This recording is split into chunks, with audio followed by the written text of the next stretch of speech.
நம்ம 2க்கும் 2ஆம் இடத்துக்கும் 3ஆம் இடத்துக்கும் அதிபதியான சனி பகவான் வேற சும்மா இருக்காம, உங்களுடைய ராசிக்கு 6ஆம் இடத்த பார்த்து ஒரு வருஷத்துக்குள்ள நெறைய கடன் வாங்க வச்சுட்டார். அப்ப கடன் பிரச்சனையிலயும் ரொம்ப நம்முடைய தனுசு ராசிக்காரங்க சிக்கியிருப்பீங்கன்னு நெனைக்கிறேன். ஸோ மேபி என்ன விஷயம்னாலும் இருக்கணும். அத பத்திலாம் பிரச்சனை கிடையாது. நீங்க எழுதி வச்சுக்கோங்க. உங்க மனசுல என்னென்ன விஷயங்கள் ஆசையோ, கடன் பிரச்சனை அடைஞ்சுச்சுன்னா நான் நிம்மதியா இருப்பேன். என்னுடைய கணவர் என் பேச்ச கேட்டார்னா நான் நிம்மதியா இருப்பேன். என்னுடைய பொருளாதாரம் எனக்கு கிடைச்சிருச்சுனா நான் நிம்மதியா இருப்பேன். எனக்கு போராட்டம் இல்லாத வாழ்க்கை கிடைச்சா போதுங்க. நான் நிம்மதியா இருப்பேன். ஸோ மேபி எனி ஒன் 5 அப்படின்னு வச்சுக்கோங்க. 5 எத்தன? 5. அந்த 5மே அம்சமாக கிடைக்க போகுதுங்கிறது உண்மை. அதேபோல நம்மளுடைய தனுசு ராசியில பூராட நட்சத்திரக்காரங்களுக்கு போராட்டம் எப்ப விலகும்னு கேட்பீங்க.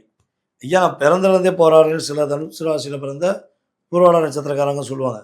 சில பூராட நட்சத்திரக்காரங்க எப்ப கல்யாணம் முடிச்சனோ, எப்ப இந்த மனுஷன முடிச்சனோ, முடிச்சதுலேருந்து அடி மேல அடி, இடி மேல இடிதாங்க.